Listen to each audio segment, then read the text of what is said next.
Cadê o PC? PC?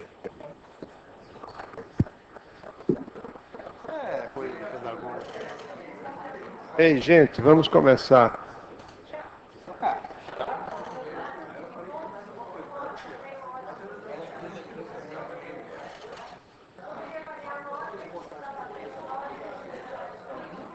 Não, aí quando apareceu a pergunta da plateia, ele responde. Atenção. Senta aqui, Wagner.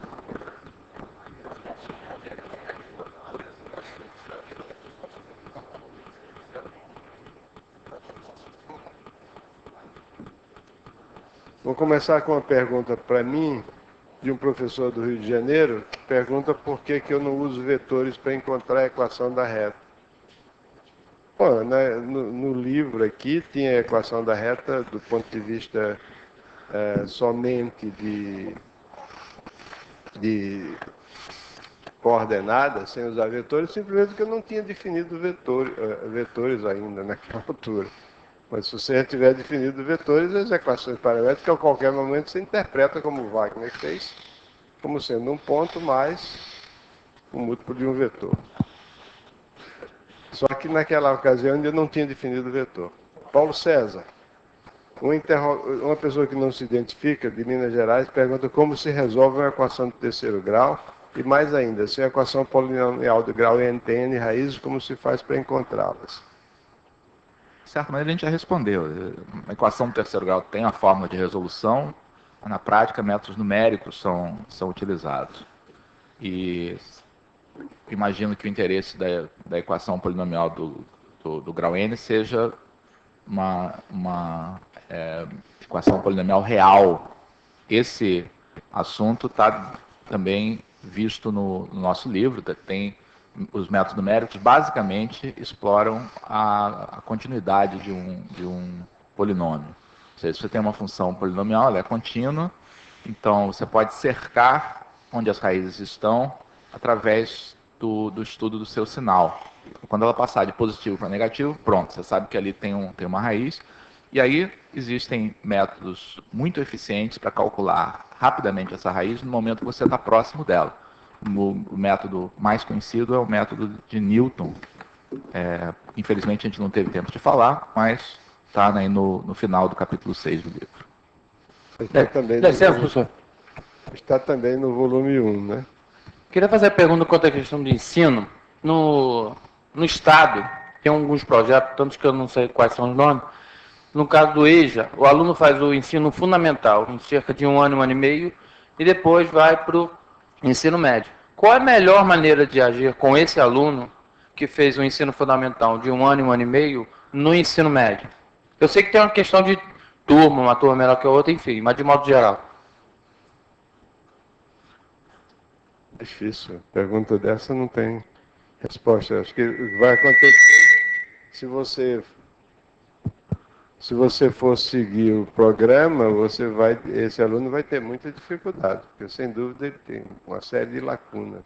Eu estou perguntando isso porque eu acredito que a maioria dos colegas deve trabalhar com isso, que a gente está tendo essa dificuldade. Você vai ter dificuldade de qualquer jeito, porque mesmo o aluno que fez os 4 anos do ensino fundamental, ele vai para o ensino médio e vai ver que pode ser até pior do que esse seu aluno.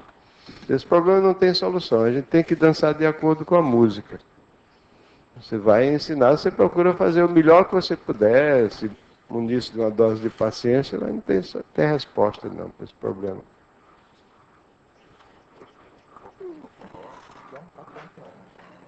Wagner, tem uma pergunta aqui para você, que é assim, o livro que a escola adota tem um capítulo, eu já sei como é que é. É aquela história que a gente já viu nesses livros. Você até falou nisso. O livro diz o seguinte, você resolveu o sistema, calcula o determinante, os coeficientes. Se for diferente de zero, aí segue a regra de Cramer. Se for igual a zero, recomendo o escalonamento. Então, o comentário que está escrito aqui é o seguinte, quando o livro diz, ele responde lá que pode ser impossível ou indeterminado. E ponto, quer dizer, o cara diz assim, o sistema é indeterminado e considera isso, que isso é uma resposta. Acabou. Não. Né? Se ele é indeterminado, então você deve explicitar, né, todas as soluções. Aí sim. Não pode só dizer, está indeterminado e acabou. Certo? Isso é realmente a falha do livro. Aliás, a falha do livro é clamorosa antes, né? Porque se ele pretende usar o escalonamento, para que calcular o determinante? Para que usar a regra de Cramer? É um processo muito, muito, muito mais trabalhoso, né? Esse livro é escrito por uma pessoa que não tem bom senso. A Maria Alice, do Rio Grande do Sul, pergunta para o Wagner o seguinte: usando o wind plot para representar retas reversas, dependendo da posição do observador, elas aparecem paralelas. Pode? Se aparece, pode, né? Eu não sei se eu entendi bem a pergunta, mas parece que ela me pergunta se retas reversas, se dependendo da posição do observador, se elas podem parecer paralelas. A resposta é sim, né? Dependendo também da perspectiva que você usa. Se você usa a perspectiva cavaleira, a resposta é sim, exclamação. Você pode imaginar, então, dois planos, digamos assim, horizontais, né? E o observador bem afastado, olhando os planos assim de perfil, né? Vendo só a beiradinha do plano. Né? Então, sobre esses planos paralelos, você pode ter uma reta numa direção, no outro plano ter uma outra reversa, uma reta em outra direção, mas do ponto de vista desse observador, está lá longe, observando os planos de perfil, essas retas vão parecer paralelas. Eu acho que é isso. Aliás, isso é uma consequência de um teoreminha que os livros, em geral, quando tratam de geometria do espaço, não olham para o lado posicional, que é extremamente relevante e educativo. Dadas duas retas reversas, existe um e somente um par de planos paralelos que contém essas retas. Você pode... De modo que, se você faz como Wagner falou, se você olha para a projeção de um ponto fora desses dois planos, você vai ver as duas retas paralelas. Bom, vamos para frente. Olha aqui, já estamos terminando, hein? Essa parte aqui. Mas vamos indo bem. A Márcia, do Ceará, pergunta a mim o seguinte: antigamente, matrizes não faziam parte das escolas, do programa das escolas. Imagino que quando o senhor foi estudante, não aprendeu matriz na escola. Eu podia dizer, quando eu fui estudante, as matrizes nem ainda tinham sido inventadas. Aí tem assim, mesmo assim, um matemático muito famoso, obrigado pelo muito famoso. Saber fama é um negócio que às vezes é bom, às vezes é ruim. Pergunto qual é a utilidade de se aprender matriz no ensino médio, levando-se em conta que a maioria dos estudantes vai se dedicar a carreiras que nada tem a ver com esse assunto.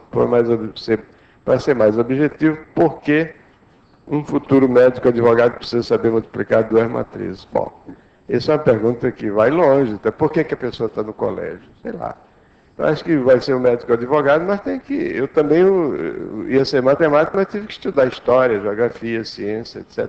Tem um negócio chamado cultura, que é uma coisa que ajuda a pessoa a desenvolver o pensamento, a maneira de pensar, a maneira de julgar as coisas, de tomar decisões, de raciocinar, etc. Agora, a matriz a gente viu aqui para que serve. A matriz é um negócio que você não precisa nem inventar. Você olha para o sistema de equações lineares, você vê a matriz. Então lá, está a matriz do sistema, a matriz completa.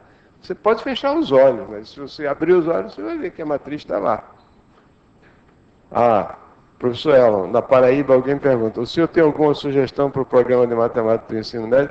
Eu acho que o programa de matemática você pode discutir eternamente. Bota números complexos ou não bota. Por exemplo, o estado de Minas Gerais não tem números complexos, sabia disso? Houve uma mudança no programa do estado de Minas que não bota números complexos no ensino médio. Essa questão de botar ou não botar alguma coisa é muito relativa. O nosso programa eu acho bem razoável. Tem algumas deficiências, assim, falta matemática financeira um pouco mais, falta estatística, tem algumas coisas que são tratadas de modo errado, mas o programa em si não difere muito. Se você pega um livro alemão, um livro japonês, um livro espanhol, um livro americano, um livro francês, o programa é mais ou menos o mesmo. A diferença é a maneira de tratar. é a ênfase que se deve colocar nos assuntos que são realmente relevantes e o desdém que o livro deve trazer em relação aos assuntos irrelevantes, o que não é feito porque os nossos livros são escritos por pessoas que geralmente não sabem matemática. Não sabem sequer aquilo sobre o que estão escrevendo. Paulo César. Alguém de Pernambuco pergunta o seguinte: vocês pretendem colocar um capítulo sobre estatística na coleção de matemática do ensino médio?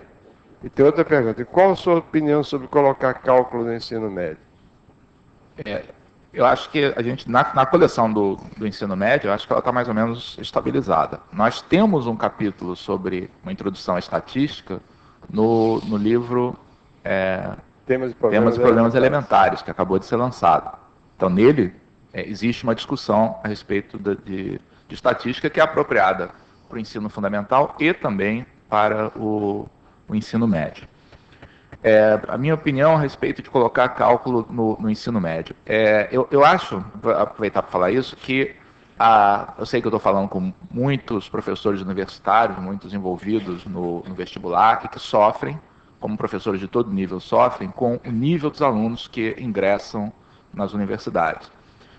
Mas eu acho que muitas vezes é feito um diagnóstico errado a respeito da natureza dessas dificuldades. Não é porque os alunos do ensino médio aprendem poucos tópicos de matemática, é porque eles aprendem tópicos demais muito mal. Então, acrescentar cálculo no ensino médio vai agravar esse problema, ao invés de resolver. Pelo contrário, eu acho que a gente tem que enxugar esses programas para que aqueles tópicos que forem feitos no ensino médio tenham alguma chance de serem bem ensinados. Então, eu sou contra a introdução de cálculo no ensino médio. Muito bem, Paulo César de novo, está cheio de Paulo César aqui. É possível o resto, entre aspas, na divisão de complexos? Eu respondo com uma outra pergunta. É possível o resto na divisão de reais? Faz sentido você dividir R$2 e ter um resto? Ou racionais. Ou racionais? O resto é uma coisa que só existe quando não existem elementos que não têm inverso multiplicativo. Se tiver inverso, multiplica pelo inverso, todas as divisões são exatas. Paulo César, qual o símbolo universal para módulo de um complexo? Respondo com a mesma coisa. Qual o símbolo universal para módulo de um número real? Você usa o mesmo símbolo que você usa para números reais. E para valor, e para comprimento de um vetor também, norma de um vetor também. Essa para mim. O tratamento vetorial dos sistemas não fica excessivamente algébrico e abstrato no ensino médio? Não seria um retorno à matemática moderna com seu excesso de abstração? Eu acho que não e não. Eu acho que o tratamento vetorial do sistema não fica excessivamente algébrico. Nós vimos aqui, o Wagner deu 2 aulas sobre a representação geométrica das resoluções do sistema. E os vetores não fica mais algébrico, nem mais abstrato. O vetor é um negócio bem, com uma linha reta, com segmento de reta, com uma flechinha na ponta, não tem nada de abstrato isso. Não seria um retorno à matemática moderna? Essa pergunta, que é feita por alguém do Mato Grosso do Sul, essa pergunta tem embutido nela um preconceito um ranço contra a matemática moderna. É assim, as pessoas que se dedicam à chamada educação matemática têm esse hábito. Eles excedem certas coisas que na sua origem são até bem intencionadas, levam aquilo a um extremo. Você tem que comer alface todos os dias, toma café com alface, janta alface, porque alface faz bem, etc. Aí termina e enjoa daquilo, vê que não dá certo, e detesta alface, nunca mais. Então é assim, matemática moderna, nunca. Tem coisas da matemática moderna que foram um serviço muito bom prestado ao ensino e que devem ser mantidos. O problema é que você não pode comer alface no almoço, no jantar, no café da manhã e na sobremesa. Embora a alface seja uma comida razoável. Vamos lá. Vamos ver as perguntas de Roraima, que já estão Vamos lá. Estão, Bucler? Estão prontas? Então vamos lá.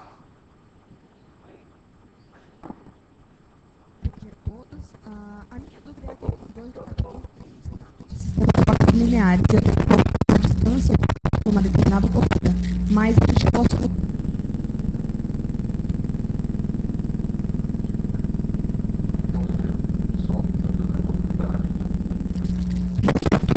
A minha dúvida é que com 2 de 3, cálculo de sistemas equações lineares, eu tenho que calcular a distância de uma determinada corrida, mas a gente pode solução por esse meio. Então, as opções por vezes a lógica pode funcionar.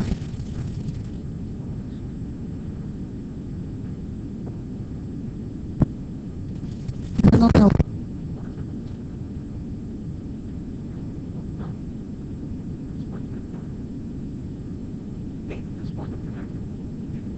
Não, mas a primeira pergunta que foi gravada, a gente já respondeu.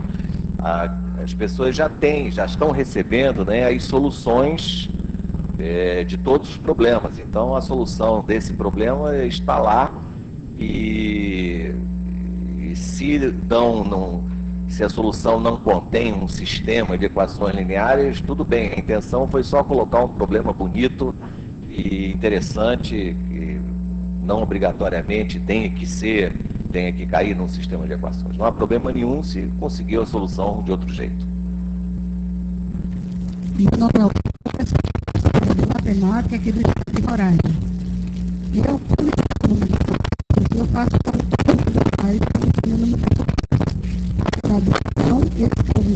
tradução e no operador e denominador do denominador. Para não ter a maneira de que isso aumenta a divisão de números complexos. Bom, você entendeu a pergunta?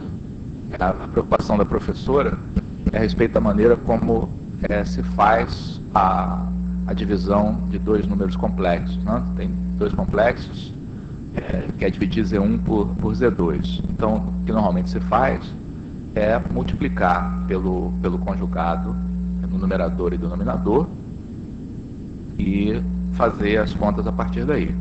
Então, o princípio, tá, é que, como ocorre com os números reais, o resultado da divisão de 2 números complexos ou reais não se altera quando você multiplica o numerador e o denominador por um número diferente de zero.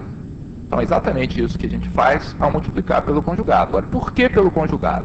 Como nós vimos aqui, ao multiplicar o número complexo pelo seu conjugado, o resultado é um número real, o quadrado do módulo daquele complexo.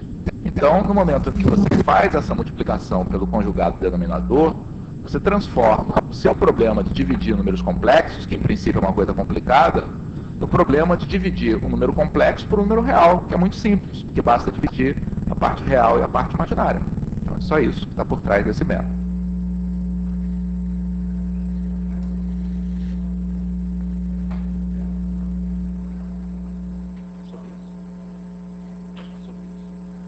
Meu nome é Altamira, sou professora de matemática aqui do Estado de Roraima. Gostaria que vocês comentassem a respeito da gente estar ensinando um assunto e colocar uma lista de exercícios, onde um desses exercícios, ou alguns, se resolve usando um tópico que não foi citado durante a explanação da aula. Como, por exemplo, equações polinomiais do livro de vocês, que foram resolvidos a partir das relações de Girard, que nem é citado no livro. Obrigada.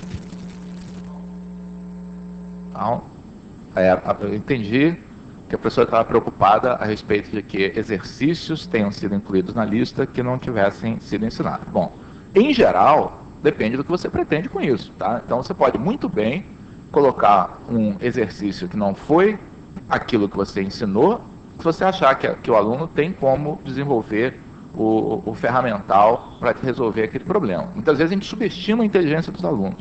Então, muitas vezes você pode fazer algo interessante promovendo descoberta no caso dos alunos.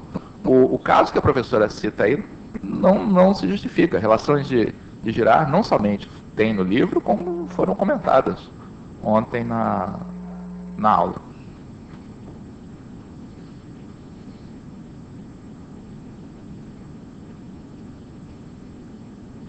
Tinha uma pergunta aqui do auditório, acho que o Marcos... tem várias. Meu nome é Fabrício, eu sou da Universidade Federal do Espírito Santo. Minha pergunta é para o professor Morgado. Ele falou sobre matemática financeira, né? Eu queria saber em que hora apresentar a matemática financeira. Junto com progressões geométricas. tudo tem uma cronologia, né? Então, já que é fechado.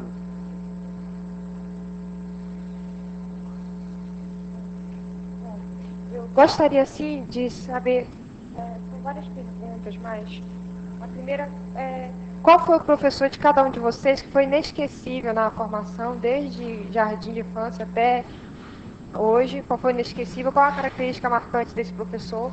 O que faz um bom professor de matemática? O Morgado já respondeu. Olha, sem querer puxar o saco, um professor inesquecível que eu tive foi Morgado. Eu também. Não, também é verdade. Porque Morgado.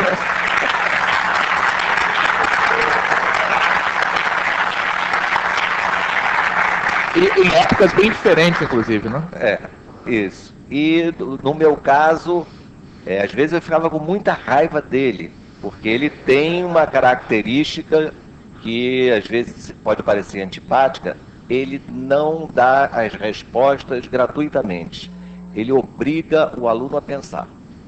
Então ele não te dá a resposta pronta. Ele te dá uma pista, ele te dá um pouquinho da resposta e manda você se virar. Isso às vezes eu ficava com raiva, mas depois vinha reconhecer a didática que ele estava usando comigo, essa minha resposta. O Morgado foi meu professor no vestibular. E interessante, coisas que eu aprendi no vestibular com o Morgado foram úteis no doutorado, me lembro. Assim. Os métodos para somar uma sequência, as coisas que eu aprendi com o Morgado. O professor Elon escreveu um livro chamado Meu Professor de Matemática, em que um dos capítulos conta então a relação dele com o professor de matemática preferido dele, o professor Benedito de Moraes, está certo? O livro chama-se Meu Professor de Matemática. É um livro que precisa ser lido por cada um de vocês. É um livro com capítulos pequenos, mas é uma delícia. Você começa a ler e não quer parar até o final. Eu tive muitos professores de matemática maravilhosos. Acho que dificilmente uma pessoa teve professores tão bons quanto eu tive. Mas eu diria que talvez meu professor do ginásio, Claudionor Teixeira Braga, tenha sido meu professor inesquecível. Engenheiro. Não era matemático, era engenheiro. Claudionor Teixeira Braga. Tem mais aqui. Tem mais. Tá. Como ensinar matemática para pessoas com deficiência física, como surdez, cegueira, mudez e atrofias? Tem alguma bibliografia para isso? Como ensinar essas pessoas? Não sei, a gente não é especialista nisso. Apenas o que me ocorreu aqui é que dentre alunos, professores fazendo esses cursos aqui, um dos melhores alunos em geometria espacial que eu tive aqui era cego. Eu sugeriria que ela procurasse o Instituto Benjamin Constant e a Escola de Surdos Mudos lá em Laranjeiras. Obrigada. Vamos lá. Vamos embora.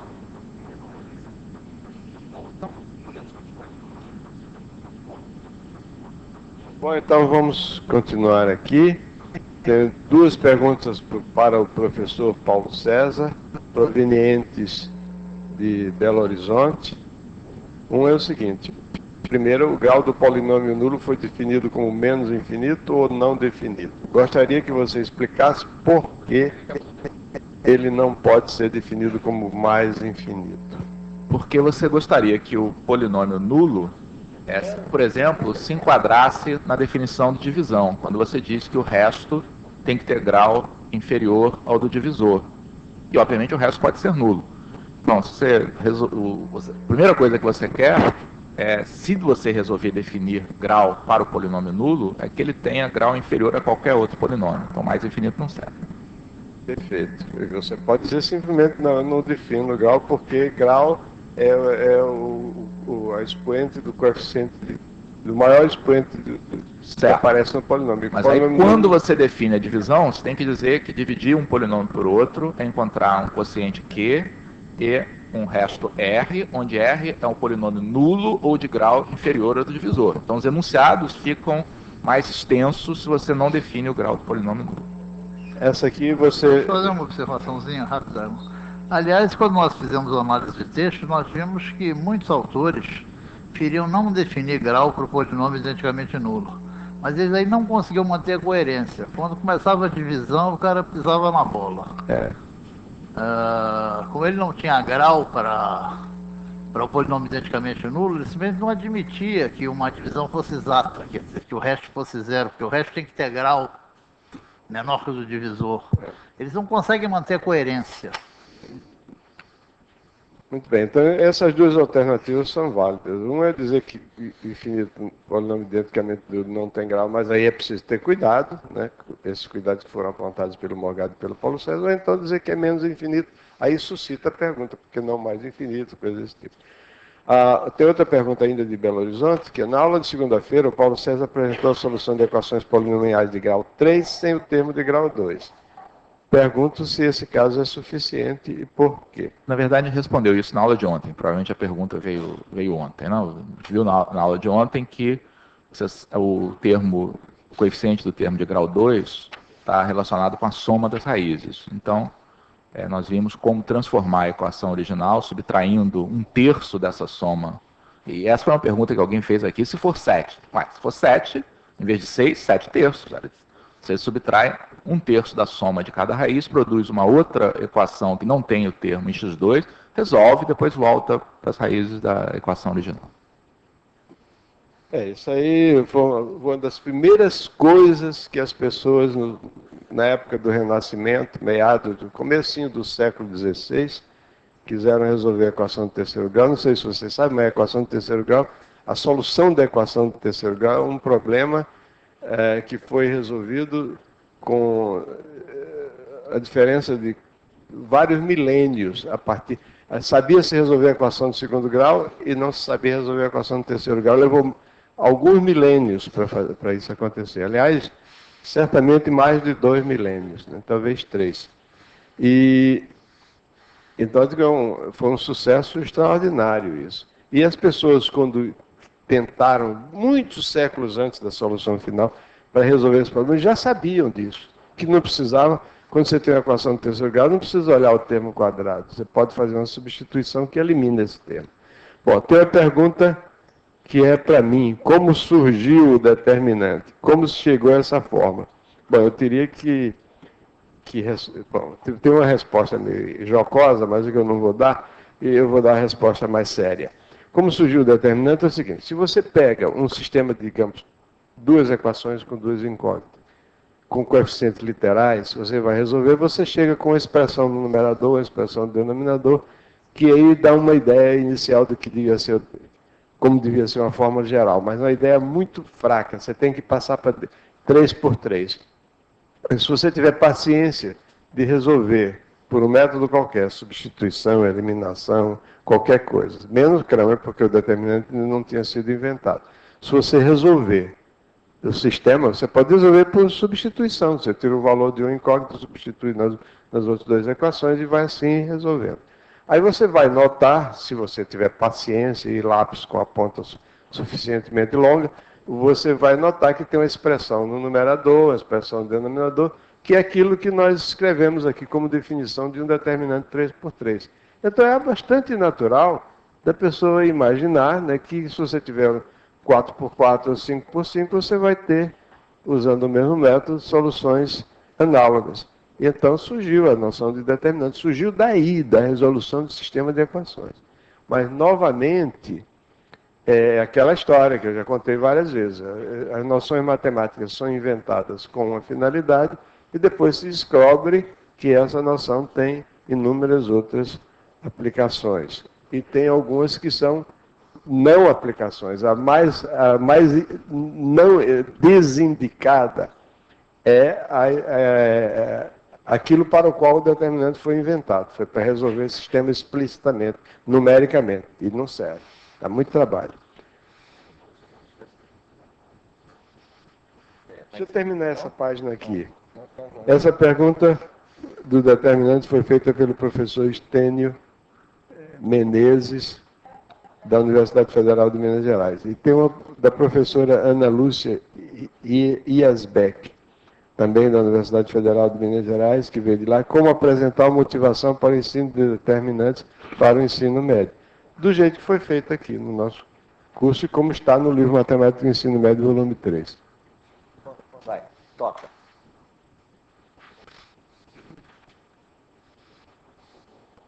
Bom dia, meu nome é Andréia, eu sou aluna do curso de Licenciatura em Matemática da Unicinos. Bom dia, meu nome é Ana Paula, também sou estudante da Unicinos e leciono numa escola de ensino fundamental e também médio de Novo Hamburgo. A nossa pergunta é para o professor Wagner. Professor, a utilização da geometria analítica nos parece perfeita para construir os conceitos referentes aos sistemas lineares. Porém, o que nos angustia é o fato de que se torna quase impossível a relação entre os dois conteúdos, pois a equação dos planos, por exemplo, não é conteúdo que é trabalhado no ensino médio. Então, quanto tempo se leva, em média, para a gente introduzir a equação do plano antes de ensinar o ensino de sistemas lineares? E será que vale a pena para o entendimento do aluno ensinar a equação do plano antes de introduzir os sistemas lineares? Bem, pergunta... Eu adorei que tem a bandeira do Rio Grande do Sul tremulando lá por trás das meninas. Isso aí mostra o patriotismo dos gaúchos. Parabéns. Uma pergunta difícil. Veja bem, nós estamos aqui no Rio de Janeiro, e aqui no Rio de Janeiro faz parte do programa do ensino médio a geometria analítica no espaço. A equação da reta, a equação do plano, a equação da esfera, vetores, produto interno, produto misto, produto vetorial. Isso faz parte aqui do Rio de Janeiro, mas é um acidente, porque eu sei também que no resto do Brasil isso não faz parte dos programas. Então, as ideias que nós transmitimos aqui vão ter dificuldade natural de serem aplicadas de qualquer forma. É muito importante que vocês tenham visto isso, né? Então, nós estamos aqui falando para professores. E nem sempre tudo que a gente fala serve para você transmitir diretamente aos alunos, né? Tem que passar por um filtro, né? Pelas peculiaridades locais. Enfim, quando eu digo que esse assunto faz parte do programa no Rio de Janeiro, é claro que não existe um programa. O que ocorre no país é que o vestibular é mais ou menos quem determina essas coisas. Não é? E não é só em matemática, não. Em São Paulo, por exemplo, em história cai história antiga. No Rio de Janeiro, em história só começa em 1500. Enfim, então, dependendo do local, dependendo dos programas, dos vestibulares, isso que as escolas vão ensinar. Infelizmente, é assim, a gente tem que dançar conforme a música do lugar. Entretanto, convém observar que eu acho que é generalizado em todo o país o estudo da geometria no espaço sem coordenadas. E, na minha opinião, exceto a parte que é uma parte muito importante, que raramente é ensinada, e os livros em geral fogem disso, que é a parte de geometria da posição, que eu considero dotada de um alto grau de educabilidade, ele ensina, ajuda o jovem a ter uma noção mais exata, ou mais precisa, mais adequada do ambiente, do espaço onde vive. Exceto essa coisa aí, o resto que vem, tudo fica mais fácil com coordenadas.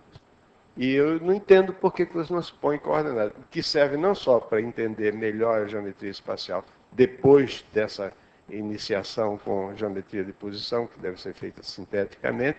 Além disso, o Wagner e eu demonstramos aí, ele com muito mais eloquência e muito mais recursos didáticos aqui, que esse estudo de sistemas lineares, ele pode ser esclarecido, dá uma visão. Eu tenho certeza que a maioria de vocês aqui, já depois dessas poucas aulas que nós demos, já tem uma ideia muito mais clara do que é um sistema de 3 equações com 3 incógnitas, do que tinham antes. Eu acho isso de um valor inestimável.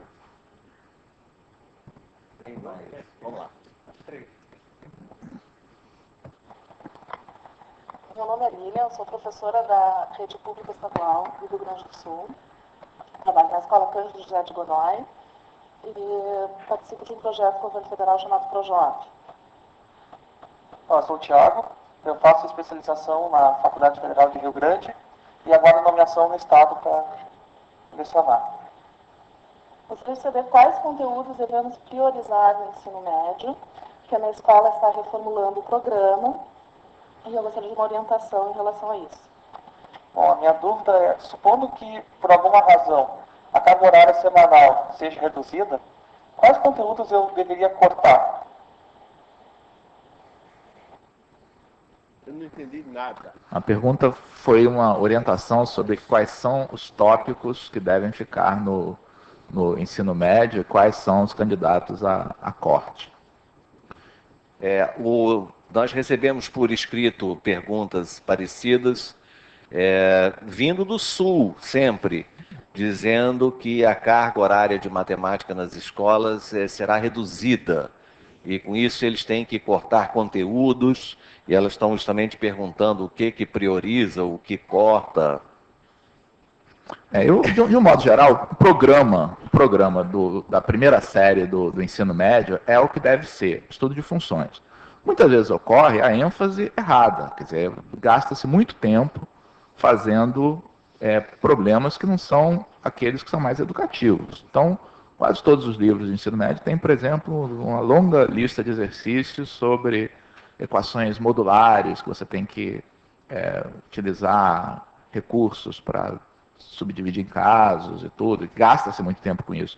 Gasta-se muito tempo resolvendo equações exponenciais que têm os macetes algébricos. Então, na primeira série, eu acho que o programa é o que é, estudo de funções, com ênfase nos conceitos e menos ênfase na manipulação algébrica. É conveniente também, ainda na primeira série, possivelmente incluir progressões para fazer a ligação com as funções.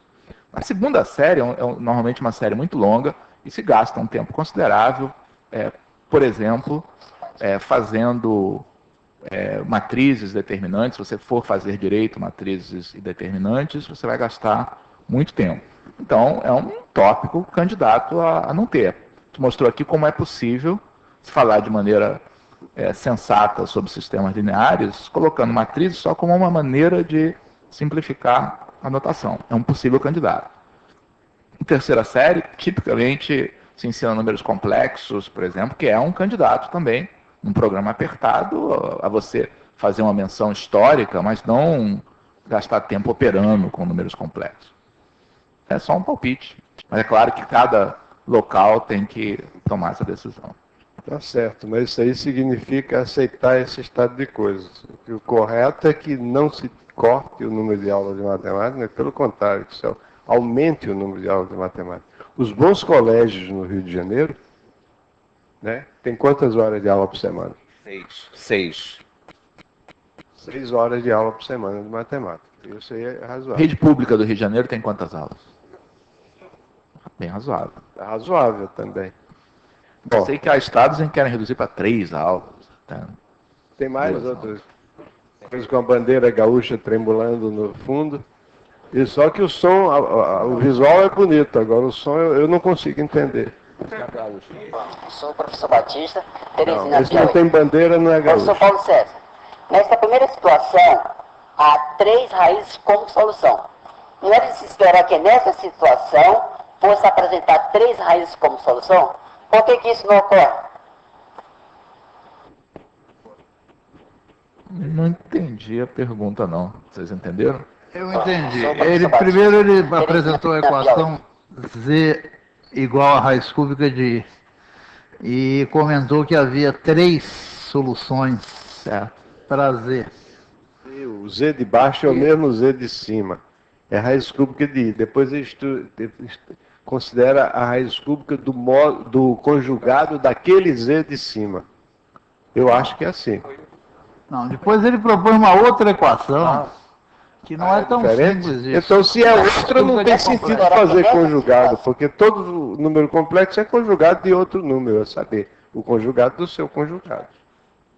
Não, mas é o mesmo Z ali. Ele está dando uma outra. Eu acho que é o mesmo Z, do contrário, não. Não, o Z que está do lado esquerdo é o mesmo Z que está sendo conjugado. Então, essa equação que está aparecendo aqui não é mais uma equação polinomial. A equação inicial... Professor Paulo César, nesta primeira situação...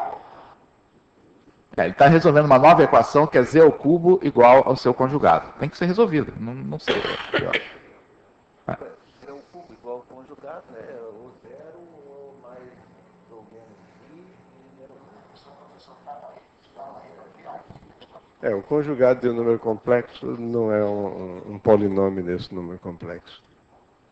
Tem que ser resolvido casa a casa. A gente tem que resolver essa equação e ver quais são as soluções. Mas, a priori, eu não diria, não garanto que essa equação vai ter três soluções. Por exemplo, o caso mais simples, a equação Z igual ao seu conjugado, por exemplo, tem uma infinidade de raízes. 0 mais ou menos 1 mais ou menos I. Essa segunda equação tem 5 raízes. Mas não há nenhuma contradição, tá? Porque isso não é uma equação polinomial. É uma equação diferente. Bom. Vamos lá. Sou o professor Paulo Ayrton, de Parnaíba, Piauí. Eu estou aqui em Teresina, participando pela primeira vez deste evento e tem sido bastante proveitoso. Gostaria de sugerir para o próximo módulo temas tais como o princípio das gavetas e congruência.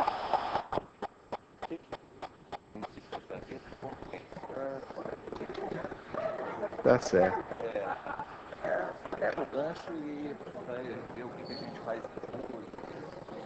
Nós temos pedido a vocês, não sei se vocês já foram solicitados a se manifestar, que opinem sobre o assunto do próximo curso.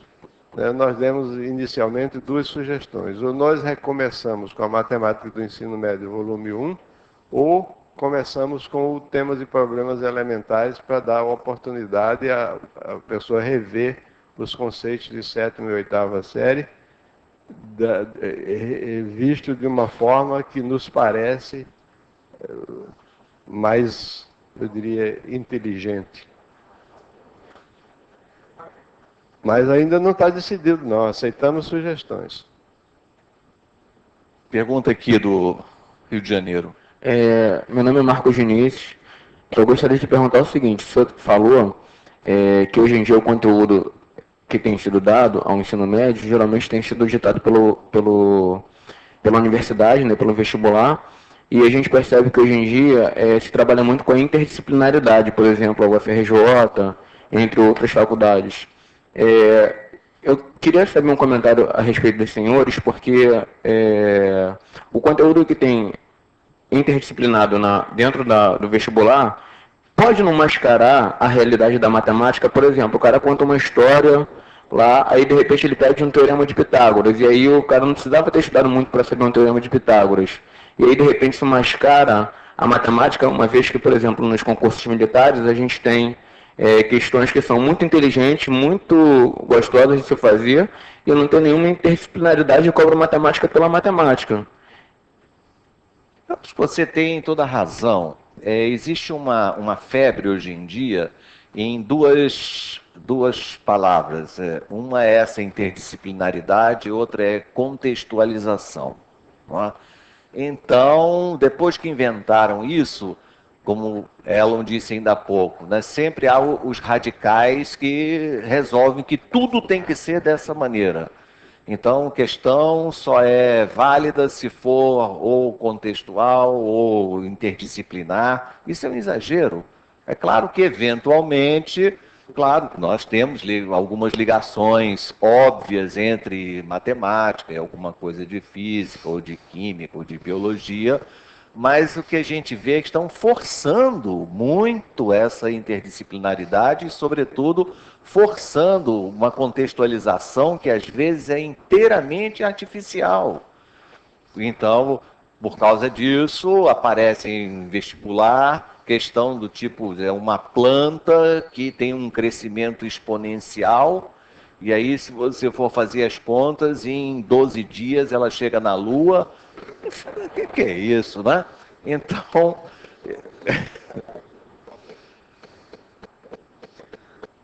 Tentem olhar com a contextualização do capítulo de polinômios nesses livros, metidos a serem completamente contextualizados. É de matar de rir. Pois é. Então, a gente tem que reagir um pouco a isso, não que a gente seja contra a contextualização, nem interdisciplinaridade, mas o exagero realmente prejudica. E abaixo do nível da matemática. Disfarça a matemática ali. Aí as pessoas estudam menos porque não cai tanta matemática, e aí vai cair no nível e aí vai piorando. Pois é. Então vamos agora, já podemos passar aqui, falta pouca coisa aqui para a gente terminar. Eu tenho um azinho aqui para responder. Temos aqui, você tem. Pode, claro, pode. Pergunta do Rio Grande do Sul, do professor Tales. A volta do clássico científico seria a solução para o ensino da matemática no ensino médio? Na realidade, eu acho que a primeira coisa a fazer é retornar, né, recuperar aquele ano que foi perdido numa dessas reformas malucas que fizeram aí, certo? Antigamente nós tínhamos até o final do ginásio não apenas 8 anos, e sim 9 anos de ensino. Eu acho que essa recuperação desse ano perdido era o primeiro passo. Aí, o que voltou, o que parece que vai voltar com esse atualmente agora, vai ser uma série inicial, uma pré-escola, com 6 anos, e não aquela série perdida. Agora, eu acho que o primeiro passo era recuperar esse ano perdido e você voltar a ter 9 anos no ensino único para todo mundo. Depois, o ensino médio com 3 anos, me agrada muito o sistema espanhol, em que eles são divididos em 2 grandes áreas, correspondentes mais ou menos ao nosso clássico científico de antigamente. Mas depois ainda é feita uma subdivisão. O ensino científico é subdividido em exatas e biomédico. E o ensino clássico é dividido ainda em letras e ciências sociais. Esse sistema me agrada muito. Você poderia ter um ensino médio de 3 anos com 1 ou 2 divididos em grandes áreas, né, clássico científico, e 1 ano mais especializado. Ou 1 ano dividido em clássico científico e 2 anos mais especializados. Não sei o que seria melhor. Essa é a minha opinião. Ok. Então, agora nós temos uma lista de perguntas aqui, que, para a gente encerrar o assunto, eu vou começar com uma pergunta dirigida a mim, e que é originária de um colega, um atual colega, ex-aluno do INPA, um aluno, aliás, brilhante, que é o professor Eduardo Britsky, do Rio Grande do Sul. Só que ele faz a seguinte pergunta. Antigamente se dizia componentes de vetor e coordenadas de ponto.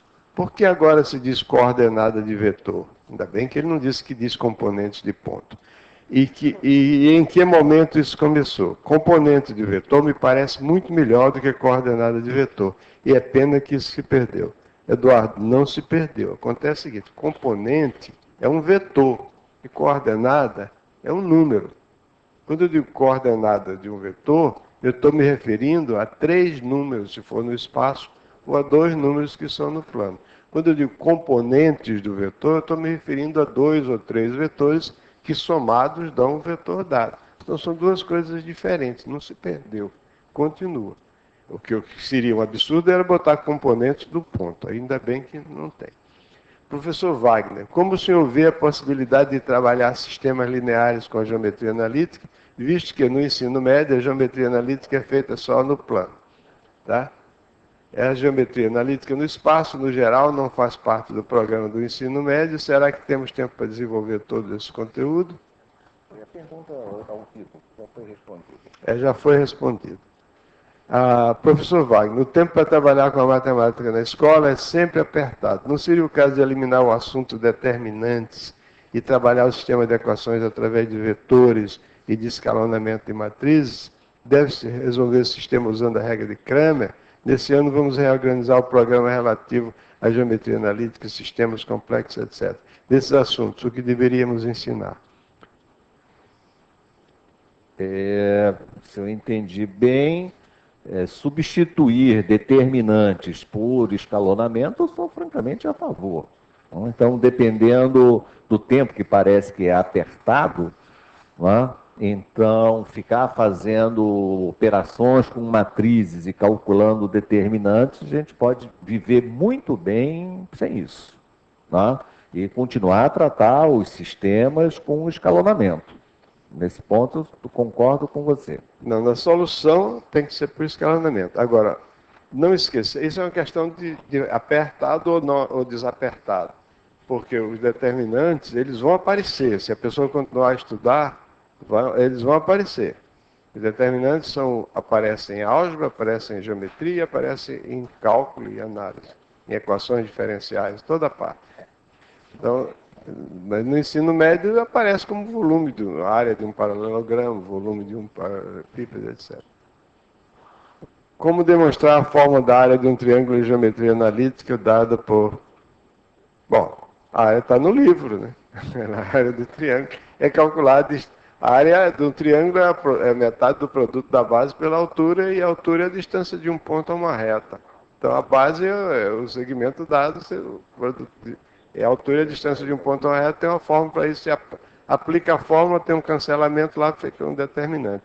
A mesma coisa é perguntada aqui. Professor Elon, o senhor não conseguiu, não teve tempo de dar o cálculo do volume do paralelepípedo como determinante. Como se faz isso? Está no livro.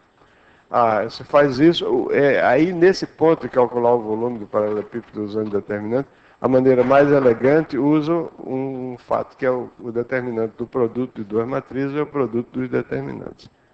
O determinante o volume do paralelepípedo é um valor absoluto de um determinante, e o determinante da matriz formada pelas coordenadas das três arestas principais. Três arestas que saem de um ponto.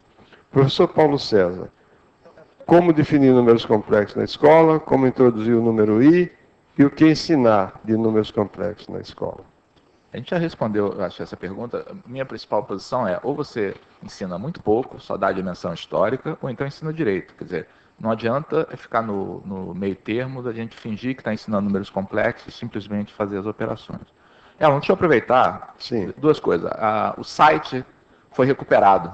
Foi boa pergunta, de onde é que está esse nosso material, porque agora o site está de volta no ar, então o endereço é www.ensinomedio.impa.br www.ensinomedio.impa.br. Tem alguns materiais que ficam online, um é o exame de textos, tem também uma versão do livro Temas e Problemas, também está disponível na internet. E todos os cursos que nós demos aqui, as aulas estão lá. Vou até colocar depois um link nesse site para esses vídeos também. Mas só o exame de texto, são as 12 coleções que foram examinadas, são essas que aparecem aqui. São 12 coleções? São 12 coleções. Não, esse material está nessa página do INPA. Bom, deixa eu aproveitar, tem mais uma pergunta aqui que veio aqui especificamente. Tem uma pergunta, na verdade, que é do professor Célio Roberto para todos nós, ele é da Paraíba. Vocês são a favor de prova de matemática consultada, livro, caderno, etc.? Eu, pessoalmente, sou um grande fã de prova com consulta, e quase sempre, e isso vale cursos de graduação, vale aqui para os cursos aqui do IMPA, de pós-graduação. Em geral, eu falo com os alunos que eles podem levar uma folha com anotações.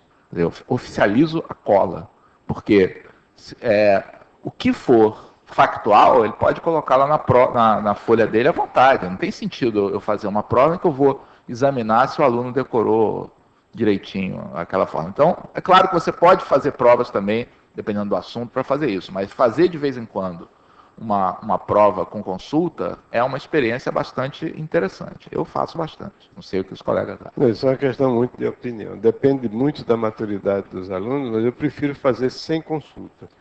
Prefiro fazer sem consulta e sem essa objeção que você levantou. Porque você pode fazer sem consulta e se você precisar de uma fórmula complicada que o aluno não sabe, você dá no enunciado da questão ou do lado, você dá os dados que ele precisa. Porque para garotos e garotas, permitir consulta sempre dá problema. Sempre dá problema. É muito difícil. Posso fazer uma pergunta? Pode. Professor Elon, o que levou, não no Rio de Janeiro, mas pelo Brasil aí afora, muitos conteúdos de matemática foram retirados? Qual foi o real motivo? Bom, essa é uma pergunta difícil, mas eu posso lhe responder de uma forma com outra pergunta, né? Por que tiraram o latim do ensino? Porque tirar as coisas é o seguinte, a tendência geral em nosso país é o obscurantismo. Eu agora me associo, nivelar por baixo. Por que no Rio de Janeiro, pelo menos no ensino fundamental, os alunos passam de ano sem precisar de nota, né? As coisas desse tipo. Não sei. Eu me lembro, para ficar falando um pouquinho mais, quando eu era aluno e quando eu comecei a ensinar, aliás, eu ainda era aluno, eu tinha um livro que eu gostava muito, que era o livro dos 4 autores do ensino médio. Era Júlio César Melo Souza, Roberto Peixoto. Roberto Peixoto, da Corsa, Haroldo Lisboa e Euclides Rocha. Isso. E era um livro muito bom. Anos depois eu fui visitar um amigo em Belo Horizonte e ele tinha uma biblioteca muito boa e eu vi o livro dos 4 autores lá. Então eu peguei para olhar. Tive uma decepção enorme, porque o livro não tinha as coisas que eu gostava no livro. É que houve uma edição posterior em que metade do livro foi eliminado. Né? Bom, vamos lá. Professor Paulo César, você já respondeu, né? Outra pergunta. Isso aqui é para o Wagner. Como definir determinantes para alunos do ensino médio para matrizes 4x4? Devemos ensinar determinantes para matrizes acima de 3x3? Olha, curiosamente, aqui no Rio de Janeiro, só vamos até 3x3. Aqui no Rio de Janeiro não tem nenhum programa de vestibular, a não ser o IME, né, o Instituto Militar de Engenharia, que esse é um caso à parte. Mas todos os programas são explícitos em matrizes determinantes 3x3. Então, aqui nós só fazemos isso. Porém, em São Paulo, por exemplo, eu sei que cai 4x4. Bom. Mas não tem diferença nenhuma. Né? Se você desenvolver a diferença a classe, por exemplo... a diferença entre estudar determinante 3x3 e 2x2 é muito grande. Mas a diferença de estudar 3x3 e N por N... é só a notação fica muito mais complicada. Mas tirando a questão da notação e de uma coisa que atrapalha os alunos, que são aquelas reticências entre 2 sinais de mais, tirando isso, não tem, é a mesma coisa. Bom, eu acho que aqui, mais ou menos... Eu tenho aqui algumas ainda, de Goiás. Muitos professores falam que ensinam matemática através da música. Tem realmente como fazer essa relação? É possível ensinar com música? Minha opinião é que a música distrai. Tem gente que diz assim, não, mas eu gosto de estudar e estar ouvindo música. Para mim, estudar é um momento em que eu tenho que ficar absolutamente concentrado em si, não é fazendo lanchinho, não, é concentrado naquilo que eu estou me propondo a fazer. Então, para mim, esse negócio de música é uma coisa Mas que vai será que a acabar pergunta é essa? distraindo. Será que a sei pergunta bem não o que é os tópicos, a ligação entre a matemática e a música, coisa parecida? Bem, claro, evidentemente. Não, a pergunta é mista. No começo dá a impressão que a interpretação do Paulo César, no final é do Wagner. É possível ensinar com música. É diferente. Não é? Mas no começo é através da música. Pois Depois é. Bom, mas então voltando para outra parte. Realmente há uma ligação estreita entre o fato da pessoa ser matemático e gostar de música. Muitos grandes matemáticos também, e cientistas, né, tiveram uma ligação muito grande com música. Quanto à relação entre matemática e música propriamente dita, é claro que há. Na música ocidental, cada vez que você divide um compasso em pedaços e começa a colocar as notas as semínimas, as fusas, as semifusas, então tem toda uma parte aí de frações muito envolvida, e mais ainda, na afinação de qualquer instrumento, não é? Está realmente a matemática de muito boa qualidade inserida lá dentro. Esse problema da afinação, por muitos séculos, foi um problema seríssimo, né, porque uma música composta numa tonalidade não podia ser tocada em outra, então as pessoas não conseguiam tocar juntas, e foi a partir de Bach que então criou-se uma escala chamada temperada, que permite fazer translações, né, de uma música, e tudo soa perfeito. Então, na base desse sistema de afinação está uma progressão geométrica, né, que existe em qualquer instrumento, em particular no braço do violão. Né? Quando você olha o braço do violão e olha aquelas travas, né, as distâncias entre a origem e cada trava formam os termos de uma progressão geométrica. Realmente, então, existe essa conexão. Tem uma outra conexão, que não é provavelmente com música, mas com som, que a gente explorou também em um dos cursos. Eu aproveito para lembrar esse outro endereço que o Elon se referiu, está aí na tela. Extrato.impa.br, não tem o www na frente, é só extrato.impa.br, onde estão todos os vídeos das aulas dadas nas realizações anteriores aqui desse curso. E vocês podem copiar livremente e depois passar, pode até fazer DVD, né? Pode, claro. E com a vantagem que você no DVD, você vê num DVD player na televisão. Hein? E pode vender também. Pode. Tudo bem, desde que não mude a cara do Wagner e a sua cara minha. Parece, a gente lá, nós não ganhamos nada com isso mesmo, tanto faz, é para ser de graça mesmo pro povo. A minha cara pode mudar, se botar do Brad Pitt eu agradeço. Da Paraíba.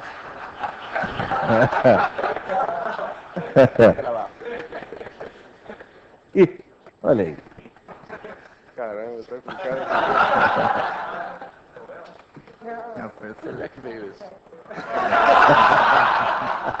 A boca tá ótima, né? Quem fez? Quem É. fez? Quem entendeu? E quem fez isso? Quem? Isso aí foi o pessoal que cortou da Amazônia. Ah, agradecemos. Bom, no finalzinho aqui chegou Paraíba, como conduzir assuntos do ensino médio que tem notações diferentes no ensino médio fundamental, como o caso de circunferência e círculo, de que forma isso pode ser cobrado no vestibular. Olha, a mudança de notação é uma coisa que a gente tem que se acostumar. Isso ocorre mesmo, né? Você passa do ensino médio para o ensino superior, eventualmente as coisas são a notação diferente. Isso aí não tem problema nenhum. Não é porque você começou a estudar lá no ensino fundamental e escreve alguma coisa com uma notação que tem que ser para a vida inteira essa notação. Não tem sentido. Então, isso muda mesmo, a gente vai ter que se adaptar. Agora, no vestibular, eu já vi uma prova de vestibular talvez tenha sido até do Amazonas, em que tinha uma questão escrita assim: calcule A índice 85. Isso realmente é um exagero, porque eu não sabia o que era A índice 85, calcule isso. Aí alguém me disse assim: ah, não, é o arranjo. Então, essa coisa de notação, então você não espere que todo mundo saiba aquela que você usa. Então, vamos fazer uma questão, vamos fazer uma prova, vamos colocar o significado das coisas, dos símbolos que você vai utilizar. Isso é uma coisa que tem que ser feita. Pronto. Pergunta do auditório. Existe uma distinção conceitual entre perpendicularidade e ortogonalidade? Ortogonal é um termo mais amplo, que inclui o perpendicular. Né? Ortogonal é 90 graus de qualquer jeito que você imaginar. Perpendicular se refere a duas retas concorrentes que formam um ângulo reto. E o ortogonal é mais abrangente, né? Mais amplo. Mas se você encontrar alguém falando em perpendicular quando deveria falar ortogonal, aceite também. Lógico, sem dúvida. Claro. Não vai encrencar por causa disso. Os livros de física dizem: não, considere dois eixos ortogonais. Em física eles falam normal. Normal, normal. Normal tem também é perpendicular. De perpendicular. Tem. Normal em geral uma superfície. Normal tem um outro significado.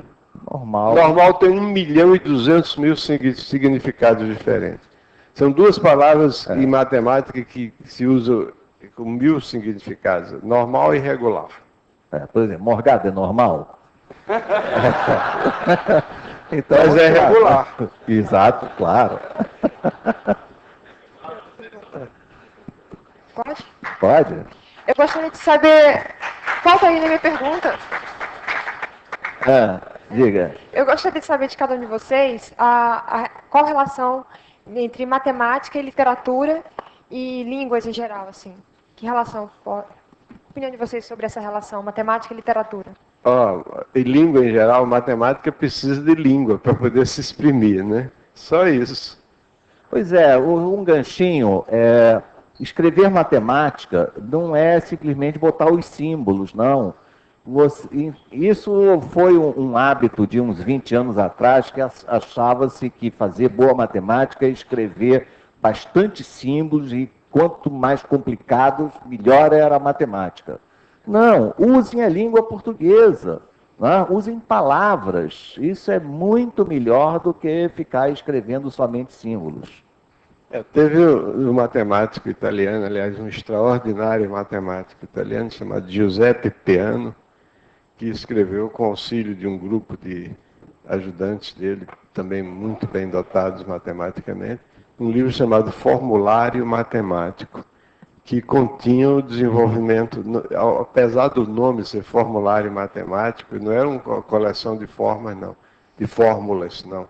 Era um livro que propunha-se a desenvolver toda a matemática conhecida na época, usando somente a simbologia da lógica matemática, sem palavras. E fazia toda a teoria, sem palavras exagero, aqui e lá tinha uma ou outra palavra. Esse livro é uma coisa fantástica, é um monumento, só que ninguém usa, né? Existia outra pessoa que veio depois dele e fazia os livros dele sozinho, um matemático alemão chamado Edmund Landau, que escreveu um livro de cálculo e um livro de teoria dos números, desenvolvimento dos números a partir dos axiomas de Peano até os números complexos. Foundation of Analysis, que é um livro extraordinariamente claro e que tem um número minimorum de palavras. Mas é um livro maravilhoso também. Paulo César? Acho que foi respondida por eles. Podemos terminar? E desejar que vocês tenham um feliz carnaval e que voltem, eu tenho voltem em julho. Isso, um recadinho só aqui para o Rio de Janeiro.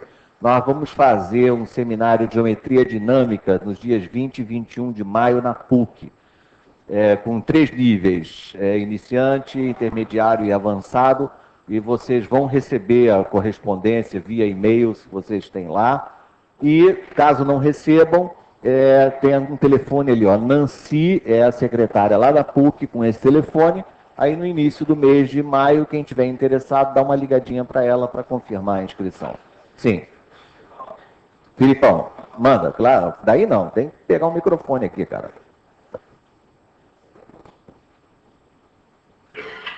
Bem, o que eu queria falar é agradecer ao grupo aqui de professores, né, a COIMPA, que foi a primeira vez que eu fiz esse curso e estou me sentindo assim, muito bem. Acho que foi uma semana maravilhosa, onde a gente conheceu vários colegas aqui muito bacanas nos grupos, a troca foi enorme, outras pessoas de outros grupos também vieram conversar, quer dizer, um momento maravilhoso foi essa semana. Agradecer ao IMPA, principalmente, né, e vocês 4 que colocaram à nossa disposição a semana toda, de cada semana para a gente, foi realmente muito, muito bom. Vocês servem como um exemplo para a gente.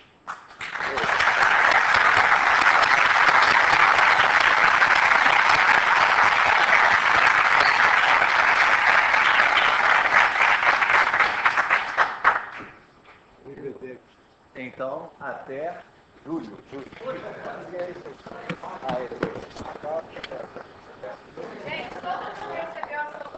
Obrigado.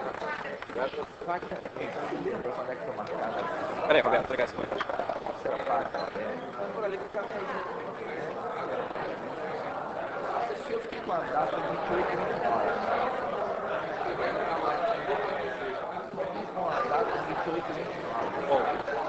Cadê o rapaz?